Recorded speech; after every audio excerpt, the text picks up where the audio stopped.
Hello students, आज आप हमारे वीडियो पे BA थर्ड सेमेस्टर के दौड़ का पार्ट 2 देखने जा रहे हैं। लेखिका का परिचय।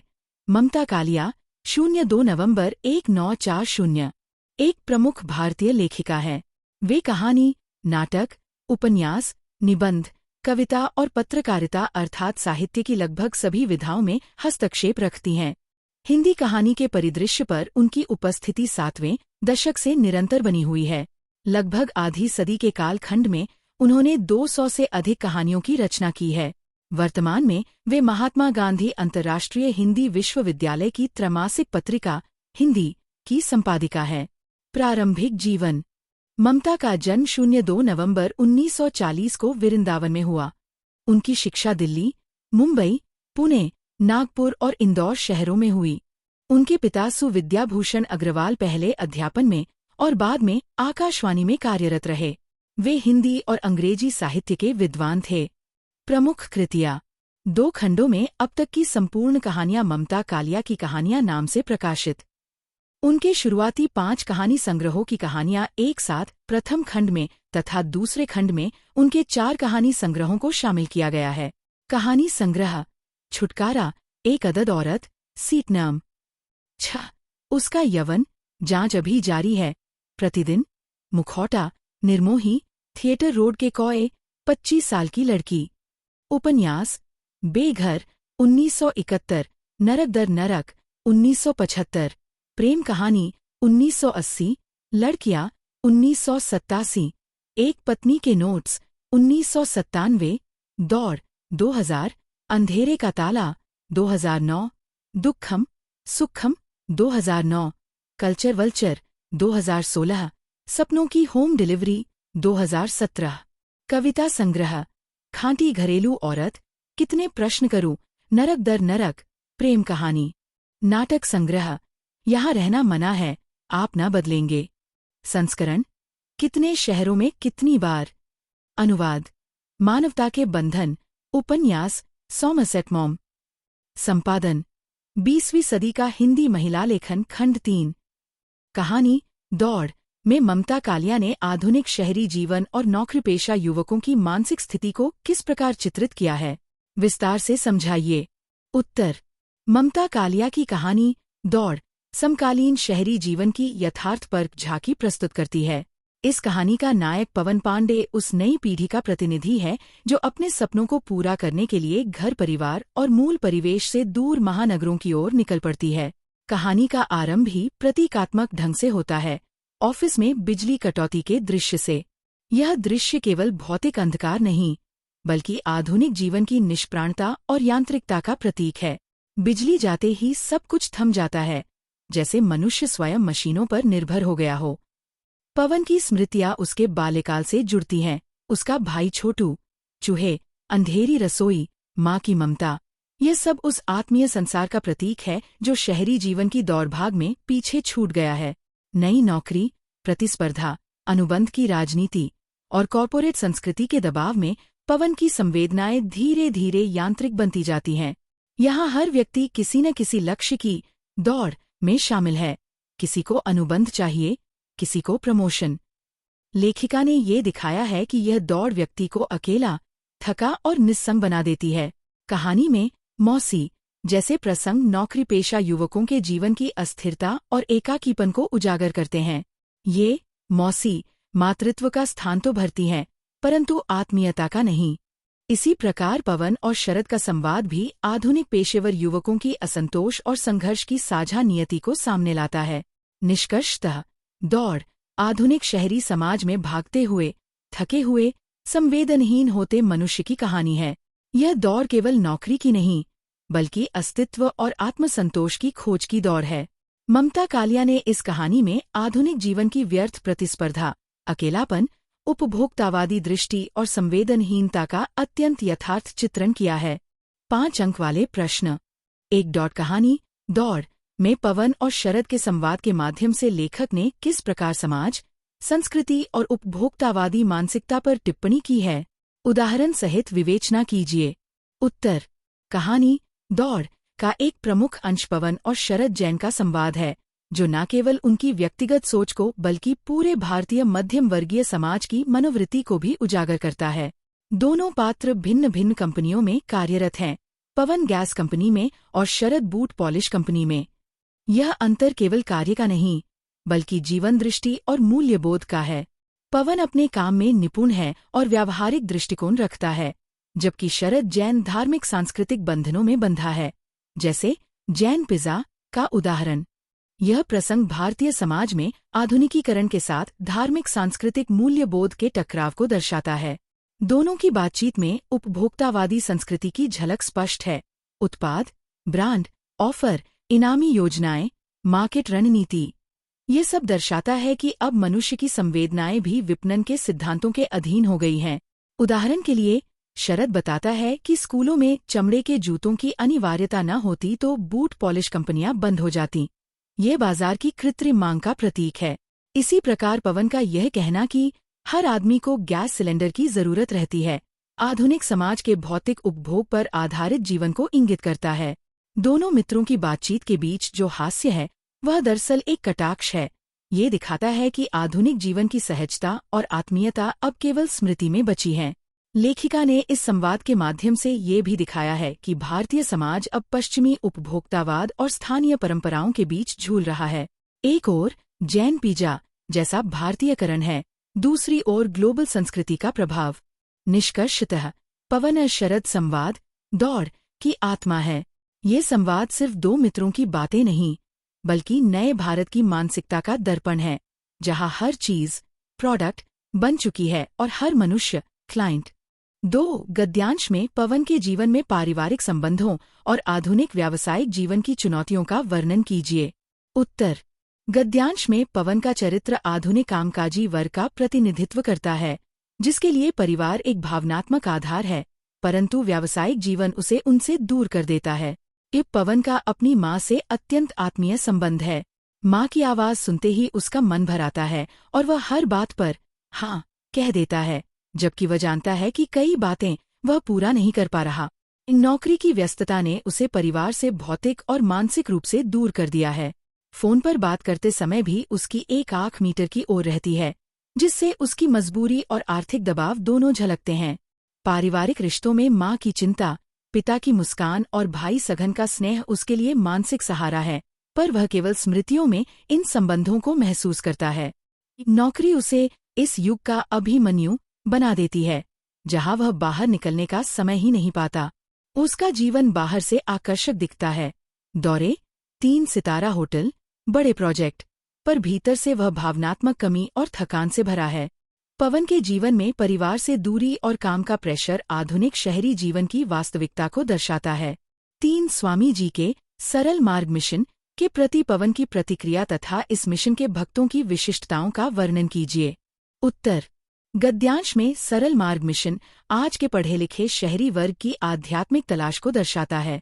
शुरुआत में पवन किरीट की छुट्टी को लेकर नाराज होता है, परंतु जब स्वयं शिविर में जाता है तो वातावरण और स्वामी जी की वाणी उसका तनाव कम कर देती है।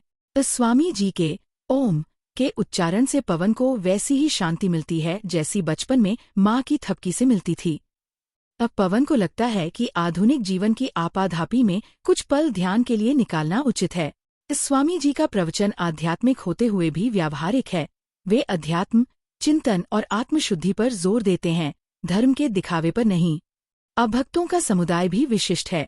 ये अधिकांशतः उच्च शिक्षित और उच्च पदस्थ लोग हैं, जैसे डॉक्टर, इंजीनियर, बैंक अफसर, मैनेजर, कलाकार आदि। यह भक्त समुदाय परंपरागत माघ मेला जाने वाले भक्तों से अलग है। ये दिखावे वाली भक्ति नहीं करते, बल्कि अपने जीवन से समय निकालकर आध्यात्मिक अनुभव प्राप्त करना चाहते हैं। पवन जानता है कि वह इसमें बंध कर नहीं रह सकता, पर स्वामी जी की सादगी, संगठन क्षमता और व्यवहारिक अध्यात्म उसे आकर्षित करते हैं। 4 गद्यांश के आधार पर विज्ञापनजगत, उपभोक्ता संस्कृति तथा पारिवारिक जीवन में उत्पन्न तनावों का समग्र विश्लेषण कीजिए। उत्तर: गद्यांश में आधुनिक भारतीय मध्य वर्ग के 3 प्रमुख आयामों: 1 विज्ञापन उद्योग की प्रतिस्पर्धा और चमक, 2 उपभोक्तावादी संस्कृति का विस्तार, 3 व्यक्तिगत और पारिवारिक जीवन में उत्पन्न टकराव का अत्यंत वास्तविक चित्रण किया गया है। 1 विज्ञापन उद्योग की प्रतिस्पर्धा और चमक। अभिषेक एक बड़ी विज्ञापन कंपनी में कार्यरत है, जहां टूथपेस्ट मार्केटिंग की 2 बहुराष्ट्रीय कंपनियों में युद्ध छिड़ा हुआ है। विज्ञापन बनाने में सत्य की तुलना में प्रभावोत्पादकता अधिक महत्वपूर्ण मानी जाती है। अभिषेक स्वयं स्वीकार करता है कि नैतिकता, सच्चाई सब दर्जा 4 तक पढ़कर भूल चुका हूँ। मुझे प्रोडक्ट बेचना है, मैं मरा हुआ चूहा भी बेच सकता हूँ। विज्ञापनों का मूल लक्ष्य उपभोक्ता के मानस को पकड़ना है, चाहे वह अतिशयोक्ति क्यों न हो, जैसे दांतों से मोती गिरना। 2. उपभोक्तावादी संस्कृति का विस्तार। पवन कहता है, मुझे संस्कृति नहीं, उपभोक्ता संस्कृति चाहिए, तभी मैं कामयाब रहूंगा। यह कथन मूल्य परिवर्तन का प्रतीक है। जहां परंपरा और जड़ें गौण हैं, बाजार ही प्राथमिकता है। 3 व्यक्ति 3 टूथपेस्ट का उदाहरण उपभोक्ता संस्कृति की अंधी दौड़ को दिखाता है। शहरों का आकर्षण, करियर की प्रतिस्पर्धा, उच्च जीवन शैली, सब उपभोक्तावादी सोच से संचालित हैं। 3. पारिवारिक तनाव और पीढ़ियों के मूल्य संकट। अभिषेक की राजुल के बीच तनाव का कारण। मॉडल चयन, कार्यस्थल का अविश्वास, राजुल की बेरोजगारी और असुरक्षा, विज्ञापन की नैतिकता पर मतभेद। राजुल नैतिकता की बात करती है, अभिषेक इसे अनुपयोगी मानता है।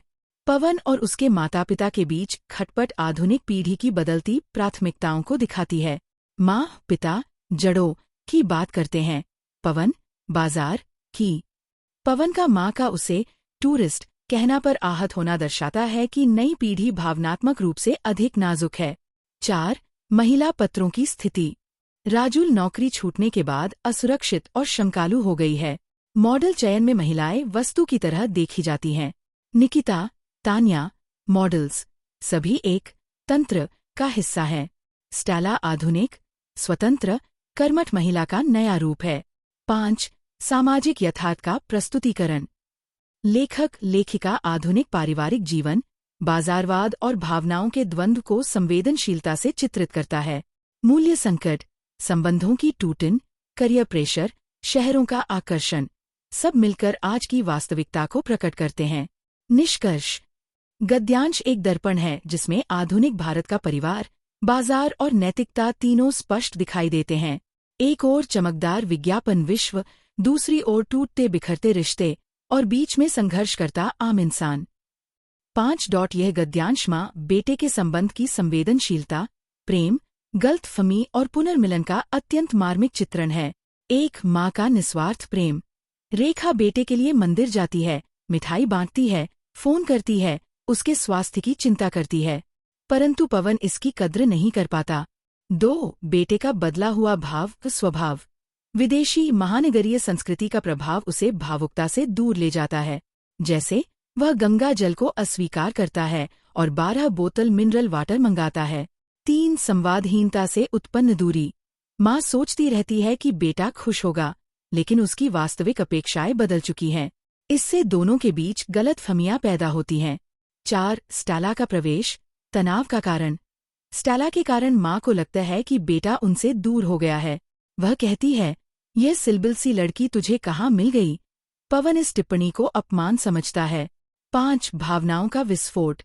जब रेखा कहती है, मैं सुबह वापस चली जाऊंगी, 1 मिनट तेरे पास नहीं रहूंगी, तो पवन का कठोर आवरण टूट जाता है और वह रो पड़ता है। यह दृश्य उनके संबंध का सबसे कोमल क्षण है। 6. पुनर्मिलन। अंततः दोनों एक दूसरे को समझते हैं, रोते हैं, गले मिलते हैं। यह दर्शाता है कि प्रेम की जड़ें कितनी गहरी होती हैं। निष्कर्ष। माँ बेटे का संबंध इस गद्यांश का भावनात्मक केंद्र है। आधुनिकता के दबाव, बदलते सामाजिक मूल्य और पारिवारिक संवेदनाओं की टकराहट इसे अत्यंत जटिल बना देती है। 6 अंश के आधार पर रेखा और पवन के संबंधों में आए परिवर्तनों का विश्लेषण कीजिए। उत्तर। अंश में रेखा और पवन के संबंधों में आया सूक्ष्म किंतु गहरा परिवर्तन अत्यंत मार्मिक ढंग से चित्रित हुआ है। रेखा अपने बेटे पवन को एक लाडले, निर्भर और घर के वातावरण से जुड़ा व्यक्ति मानती रही है, जिसे घर का स्नेह, माँ की उपस्थिति और घरेलापन प्रिय था। किंतु अब वही पवन आधुनिक महानगरीय जीवन, निजी महत्वाकांक्षा तथा स्टेला के प्रभाव में बदल चुका है। सबसे पहला संकेत रोटियों की गिनती के प्रसंग से मिलता है। रेखा के लिए ये मात्र एक प्रश्न नहीं, बल्कि एहसास है कि अब बेटे के घर में उसकी स्वतंत्रता सीमित हो रही है। पवन इस परिवर्तन को सामान्य बात समझाता है, पर रेखा माँ की दृष्टि से इसे दूरी के रूप में महसूस करती है। दूसरा बड़ा परिवर्तन उपहारों, विशेषकर शीशे की चादर, के प्रसंग में उभरता है। रेखा उसे अव्यवहारिक मानती है, जबकि पवन उसे मूल्य और परंपरा की भाषा में स्वीकारने पर जोर देता है। यहाँ माँ और बेटे की संवेदनाओं का टकराव स्पष्ट है। सबसे महत्वपूर्ण बदलाव पवन के विवाह निर्णय में दिखता है। उसने न तो माता पिता से अनुमति ली और न ही उनके भावनात्मक पक्ष को महत्व दिया। उसका कहना, स्वामी जी ने ओके कर दिया, परिवार के स्थान पर बाहरी व्यक्तियों के प्रभाव को दर्शाता है। पवन की प्राथमिकताएं अब करियर, स्वावलंबन और स्टेला के साथ बनाए गए एजेंडा पर केंद्रित हैं। रेखा के लिए ये परिवर्तन एक आघात है, क्योंकि वह बेटे के बचपन, संस्कारों और पूर्व व्यवहार को याद कर वर्तमान से तुलना करती है। आधुनिकता और पारिवारिक परंपराओं के द्वंद्व में माँ बेटे की संवेदनाएं विभिन्न दिशाओं में खड़ी दिखती हैं। यह प्रसंग आधुनिक पारिवारिक संबंधों के बदलते स्वरूप का संवेदनशील चित्रण है। 7. स्टेला के चरित्र का विश्लेषण कीजिए तथा ये स्पष्ट कीजिए कि रेखा को उससे असहजता क्यों होती है। उत्तर: 10 अंक। स्टेला का चरित्र आधुनिक, स्वतंत्र, व्यावहारिक और संगठन क्षमता से संपन्न स्त्री का प्रतीक है। वह समयबद्ध, योजनाबद्ध और निर्णयक्षम है। उपहार चुनना, घर की व्यवस्था करना, टिकट बुक करना, सभी काम वह कुशलता से करती है। पवन उसके इस प्रबंधकीय कौशल से प्रभावित है और उसे जीनियस भी कहता है। इससे स्पष्ट है कि वह आधुनिक जीवन शैली के अनुकूल है, किंतु रेखा की दृष्टि में यही गुण उसके लिए असहजता का कारण बनते हैं। पहली बात, स्टेला का हर चीज पर नियंत्रण। एसटीडी लॉक, रोटियों की नापतोल, उपहारों की योजना, सब कुछ रेखा के लिए अतिरिक्त दखल जैसा लगता है। दूसरी बात, स्टेला का व्यवहार अधिक औपचारिक है। उसका गुड मॉर्निंग मैम, गुलदस्ता, कार्ड, सब रेखा को स्नेह से अधिक प्रदर्शन लगता है। पवन का स्टेला की हर बात का समर्थन करना भी रेखा को असुरक्षित कर देता है। तीसरी बात, स्टेला अत्यधिक आधुनिक और करियर केंद्रित है। रेखा पारंपरिक गृह व्यवस्था वाली स्त्री है, जो मानती है कि बहू को घर भी संभालना चाहिए। स्टेला का घर का खाना न बनाना या हर कार्य नौकर बाहर से करवाना उसे खटकता है। चौथी बात, स्टेला की सक्रियता और निर्णायक भूमिका। पवन के जीवन के बड़े निर्णय, जैसे शादी, स्थान, समय, सब स्टेला तय कर रही है। रेखा को लगता है कि वह बहू कम और मैनेजर अधिक है। अंततः रेखा की असहजता 2 पीढ़ियों के मूल्यों के टकराव का परिणाम है। जहाँ स्टेला आधुनिक धारणाओं, स्वाधीनता और व्यावहारिकता की प्रतिनिधि है, वही रेखा संवेदनशीलता, परंपरा, घरेलापन और मातृत्व की प्रतिनिधि है। इसीलिए दोनों के बीच मानसिक दूरी बनी रहती है। 8. गद्यांश के आधार पर रेखा और स्टेला के चरित्र का तुलनात्मक विवेचन कीजिए। उत्तर: रेखा और स्टेला 2 भिन्न पीढ़ियों और 2 भिन्न जीवन दृष्टियों की प्रतिनिधि हैं। 1. रेखा का चरित्र। रेखा पारंपरिक भारतीय स्त्री की प्रतिनिधि है। वह घर, रसोई और नौकरी, सभी की जिम्मेदारियां निभाते हुए अपने परिवार और बच्चों के लिए समर्पित रही। वह मानती है कि स्त्री होने के कुछ दायित्व हैं: रसोई बनाना, परिवार को समय देना, घर संभालना। वह अपने अनुभवों के आधार पर बहू स्टेला के लिए भी वही परामर्श देना चाहती है। भावुक, परिवार केंद्रित और जीवन में स्थिरता की पक्षधर। पवन के तर्कों से आहत भी होती है, लेकिन भीतर से अपने बच्चों के हित में सोचने वाली माँ है। 2. स्टेला का चरित्र। स्टेला आधुनिक, आत्मनिर्भर, तकनीकी दृष्टि से दक्ष युवती है। उसकी प्राथमिकता पेशेवर जीवन है, कंप्यूटर, तकनीक, करियर विकास। रसोई या पारंपरिक घरेलू कार्यों में उसकी रुचि या क्षमता कम है। वह अपने निर्णयों में स्वतंत्र है, दुपट्टा न पहनना, अपनी पसंद का लिबास, अलग अलग शहरों में काम करना, समस्याओं को व्यावहारिक दृष्टि से हल करने वाली, भावनात्मक उलझनों में न पड़ने वाली। ससुर-सास के प्रति सम्मान दिखाती है, पर अपनी कार्यशैली और स्वतंत्रता से समझौता नहीं करती। तुलनात्मक निष्कर्ष: रेखा परंपरा की, तो स्टेला आधुनिकता की प्रतीक है। रेखा परिवार और रिश्तों को महत्व देती है, जबकि स्टेला करियर और व्यक्तित्व को। रेखा भावनात्मक है, स्टेला व्यवहारिक। दोनों के बीच मतभेद पीढ़ियों के बदलाव और स्त्री पुरुष भूमिकाओं की नई परिभाषाओं का परिचायक है। 9 उपरोक्त गद्यांश में माता पिता की मनोवैज्ञानिक स्थिति का विश्लेषण कीजिए। उत्तर। गद्यांश माता पिता की गहरी मनोवैज्ञानिक व्यथा और भावनात्मक खालीपन को अत्यंत मार्मिक रूप से प्रस्तुत करता है। पवन और सघन दोनों बेटों के दूर चले जाने से माता पिता राकेश और रेखा अपने ही घर में एकाकीपन, असुरक्षा और निराशा का अनुभव करते हैं। अंतरात्मा की सूनीपन आधा घर, वस्तुएं, दिनचर्या सब पहले जैसे हैं, पर एक अदृश्य रिक्तता उन्हें अंदर तक झकझोर रही है। और स्मृति और वर्तमान का द्वंद्व दोनों बार बार बच्चों के बचपन को याद करते हैं। उनकी हंसी, शरारतें, उंगली पकड़कर चलना, स्कूल की छोटी छोटी बातें सब वर्तमान के सूनेपन को और अधिक तीव्र बनाती हैं। हर सुरक्षा का भय, उन्हें लगता है कि बच्चों के चले जाने के बाद उनका बुढ़ापा असुरक्षित हो गया है। बच्चे सुरक्षित भविष्य बना रहे हैं और माता पिता एकाकी जीवन का सामना कर रहे हैं। अतकनीकी दूरी, फोन, कंप्यूटर, ईमेल जैसे साधन संपर्क तो कराते हैं, पर आत्मा की निकटता नहीं दे पाते। माँ को मशीनों का उपयोग भी नहीं आता, जिससे दूरी और गहरी हो जाती है। सामाजिक तुलना और चोट, कॉलोनी की औरतों के व्यंग्यात्मक संवाद, विदेश प्रवासी बच्चों की आलोचना, इन सब से माँ बाप मन ही मन आहत होते हैं। दायित्व और प्रेम की द्वंद्वात्मकता, सघन की महत्वाकांक्षा को वे रोकना नहीं चाहते, पर उसके निर्णय से भीतर ही भीतर टूट रहे हैं।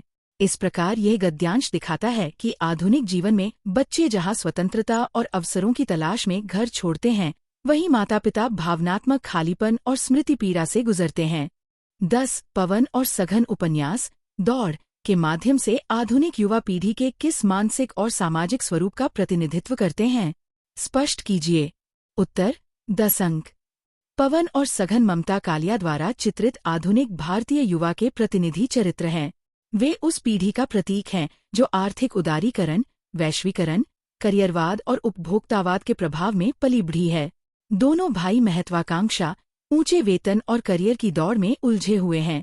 इनके लिए जीवन का प्राथमिक लक्ष्य खुद को साबित करना और हर पल आगे बढ़ना। संबंध और परिवार इनके लिए द्वितीय स्थान पर हैं। यह पीढ़ी क्षण में जीती है और पुराने मूल्यों को दकियानुसी मानती है।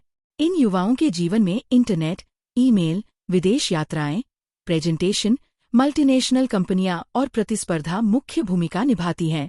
भावनात्मक संबंध कमजोर पड़ जाते हैं, इसीलिए वे अपने माता पिता को समय नहीं दे पाते और उनका संवेदनात्मक जुड़ाव लगभग टूट जाता है। पवन और सघन अपने जीवन का गणित स्वयं बनाते हैं। वे वही निर्णय लेते हैं जो करियर और आर्थिक सफलता के लिए अनुकूल हों, न कि परिवार या संबंधों के लिए। यह पीढ़ी परंपरा और संस्कृति से ज्यादा आधुनिकता और वैश्विक जीवन को महत्व देती है। उपन्यास में उनके माध्यम से ये स्पष्ट होता है कि नई पीढ़ी का सौंदर्य बोध, मूल्य और संबंध बोध पुरानी पीढ़ी से बिल्कुल भिन्न है, जिससे पीढ़ियों के बीच संघर्ष उत्पन्न होता है। इस प्रकार पवन और सघन आधुनिक युवा समाज के बदलते चेहरे, मानसिकता और जीवन अदृष्टि का सशक्त प्रतीक बनकर उभरते हैं। 11 रेखा के मन में उत्पन्न भावनात्मक द्वंद्व का विश्लेषण कीजिए। वह परिस्थितियों को किस दृष्टि से देखती है? उत्तर। मॉडल उत्तर। रेखा इस पूरे घटनाक्रम की संवेदनशील पर्यवेक्षक है। सोनी साहब की मृत्यु, बेटों का दूर होना, पड़ोसियों की प्रतिक्रियाएं, इन सब घटनाओं को वह गहराई से महसूस करती है। जब सिद्धार्थ अपने पिता के अंतिम संस्कार में आने में असमर्थता जताता है, तो रेखा सोचती है कि क्या उम्र बढ़ने पर बच्चों के प्रति भावना समझने की सामर्थ्य चली जाती है। उसे लगता है कि कॉलोनी के बुजुर्ग अपने बच्चों को अनावश्यक रूप से कठोरता से आंकते हैं, लेकिन इसी बीच पवन और सघन की बातचीत रेखा को भीतर से हिला देती है। सघन का भारत न लौटने की जिद, पैसा मांगना और जिम्मेदारियों से बचना, ये सब रेखा को भविष्य के प्रति आशंकित कर देते हैं। वह डर जाती है कि कहीं उसके बच्चे भी वही न बन जाए, जैसा वह अभी दूसरों के बच्चों के बारे में सुन रही है। पवन के शब्द उसे तसल्ली भी देते हैं और चिंता भी। वह साड़ियाँ लाता है, पर साथ ही भाई से पल्ला झाड़ लेता है। सघन का कहना, जब आने लायक हो जाऊंगा तभी आऊंगा, रेखा को असहाय बना देता है। इस प्रकार रेखा का भावनात्मक द्वंद्व 2 ध्रुवों के बीच चलता है। एक ओर माँ का निस्सीम विश्वास और दूसरी ओर वास्तविकता का कठोर अनुभव। निष्कर्षतः रेखा का आंतरिक संघर्ष बदलते समय बिखरते पारिवारिक मूल्यों और माता पिता के असुरक्षाबोध का जीवंत चित्रण है। 12 प्रस्तुत गद्यांश आधुनिक परिवारों में बढ़ती दूरियों और जिम्मेदारियों के विघटन को किस प्रकार उजागर करता है? विवेचन कीजिए। उत्तर। मॉडल उत्तर। यह गद्यांश वैश्वीकरण और तकनीकी प्रगति के प्रभाव से बदलते पारिवारिक ढांचे को अत्यंत मार्मिक रूप में प्रस्तुत करता है। पहले परिवार एक भावनात्मक इकाई थे, जिसमें संकट के समय सब साथ खड़े होते थे, परंतु अब प्राथमिकताएं बदल गई हैं। सोनी साहब की मृत्यु पर उनका बेटा सिद्धार्थ हफ्ते भर आने में असमर्थ है और अंतिम संस्कार के लिए किसी को बेटा बनाकर काम करवाने की सलाह देता है। यह प्रवासी जीवन की क्रूर सच्चाई को सामने लाता है, जहां कर्तव्य और संस्कार पीछे छूट जाते हैं। कॉलोनी के बुजुर्ग इस घटना से भयभीत होकर अपनी वसीयत, बैंक खातों और मृत्यु संबंधी व्यवस्थाओं को स्वयं संभालने लगते हैं। यह दृश्य दिखाता है कि आधुनिक जीवन ने मनुष्य को किस प्रकार असुरक्षा और एकाकीपन में धकेल दिया है। दूसरी ओर, पवन और सघन की बातचीत दर्शाती है कि आज के युवा परिवार की अपेक्षाओं और अपने कैरियर के बीच उलझे हुए हैं। पवन व्यस्तता के कारण नियमित संपर्क नहीं रख पाता, जबकि सघन विदेश में अपनी राजनीतिक परिस्थितियों में फंस गया है। निष्कर्षतः यह गद्यांश बताता है कि आधुनिकता ने पारिवारिक भावनात्मक जुड़ाव को कमजोर कर दिया है और पहले जो जिम्मेदारियां परिवार निभाता था, अब वे टूटती जा रही हैं। 13 ममता कालिया के निबंध सब दिन होत न एक समान में उनके पारिवारिक वातावरण तथा बचपन के अनुभवों का विश्लेषण कीजिए। उत्तर। निबंध में लेखिका ने अपने बचपन के माध्यम से उस समय के सामाजिक, पारिवारिक और ऐतिहासिक परिवेश का यथार्थ चित्र प्रस्तुत किया है। बचपन उनके लिए मिथकीय मधुर स्मृति नहीं, बल्कि संघर्ष और विषमता से भरा था। द्वितीय विश्व युद्ध, भारत छोड़ो आंदोलन और विभाजन की उथल-पुथल ने पूरे मध्यवर्गीय समाज को असुरक्षा में डाल रखा था। पिता नई नौकरी में संघर्षरत थे और परिवार आर्थिक चुनौतियों से जूझ रहा था। लेखिका का घर 3 पीढ़ियों वाला था, जिसमें दादी, पिता, चाचा, माँ और बहनें थीं। विचारों का टकराव, आर्थिक तनाव और पारिवारिक खींचतान बचपन का हिस्सा थे। पिता का स्वभाव अनुशासनप्रिय, तेज और आदर्शवादी था, परंतु साहित्य के प्रति उनका गहरा सम्मान बच्चों के संस्कार निर्माण में महत्वपूर्ण सिद्ध हुआ। पितृ अनुशासन का भय होने के बावजूद लेखिका उन्हें आदर और श्रद्धा से देखती है। इसी साहित्यिक वातावरण ने ममता को पढ़ने लिखने की ओर प्रेरित किया। 1947 के दंगों का भय, प्लूरसी और चेचक जैसी बीमारियां तथा गांधीजी की हत्या जैसे ऐतिहासिक घटनाक्रम भी उनकी स्मृतियों में गहरे अंकित रहे। इनके माध्यम से लेखिका ने दिखाया है कि कैसे बचपन के दृश्य व्यक्ति को आजीवन प्रभावित करते हैं। इस प्रकार उनका बचपन संघर्ष, भय, साहित्यिक वातावरण, सांस्कृतिक मूल्य और आत्मनिर्माण का अद्वितीय मिश्रण था, जो आगे चलकर उनके व्यक्तित्व और लेखन का आधार बना। 14 निबंध में लेखिका ने समय, समाज और शिक्षाजगत में आए परिवर्तनों को किस प्रकार प्रस्तुत किया है? विस्तारपूर्वक लिखिए। उत्तर। निबंध में लेखिका ने अपनी स्मृतियों के सहारे समय और समाज में आए व्यापक परिवर्तनों का विश्लेषण किया है। वे बताती हैं कि तत्कालीन समाज साहित्य केंद्रित, आदर्शवादी और संवेदनशील था, जहां कला और साहित्य को सर्वोच्च मान्यता प्राप्त थी। पिता जैसे लोग साधनों की कमी के बावजूद साहित्यिक चेतना को जीवन का मूल मानते थे। इंदौर, दिल्ली और इलाहाबाद के साहित्यिक वातावरण को वे अत्यंत समृद्ध और प्रेरक मानती हैं। इसके विपरीत वर्तमान समय में उपभोक्ता संस्कृति हावी हो गई है। समाज में नैतिक मूल्यों का क्षरण बढ़ रहा है। भौतिकता की दौड़, हिंसा, छलकपट और अवसरवाद ने संवेदना को पीछे छोड़ दिया है। लेखिका कहती हैं कि अब महज नागरिक बनकर रहना भी एक चुनौती हो गया है। शिक्षाजगत में भी अवनति के संकेत हैं। इलाहाबाद में प्रतियोगी परीक्षाओं की तैयारी करने वाले लाखों युवाओं में जहां कुछ परिश्रमी और लक्ष्य संकल्पित विद्यार्थी हैं, वहीं कई छात्र नशे, गुंडई, अपराध और भटकाव की राह पर चल पड़े हैं। यह युवा पीढ़ी के अपराधीकरण की चिंताजनक तस्वीर है। लेखिका समय को भी बदलता हुआ मानती है। एक ओर समय मनुष्य की क्रूरता दिखाता रहा, अब मनुष्य समय को अपनी क्रूरता दिखा रहा है। उपभोक्तावादी मानसिकता, नैतिकता का क्षरण और संवेदनहीनता आधुनिक युग की विशेषताएं बन चुकी हैं। इस प्रकार लेखिका ने अतीत और वर्तमान की तुलना द्वारा समाज और समय के बदलते स्वरूप का गहन, मार्मिक और यथार्थवादी चित्र रचा है। अगर आपको ये वीडियो अच्छी लगी हो तो लाइक, शेयर और हिंदी गुरु चैनल को सब्सक्राइब कीजिए।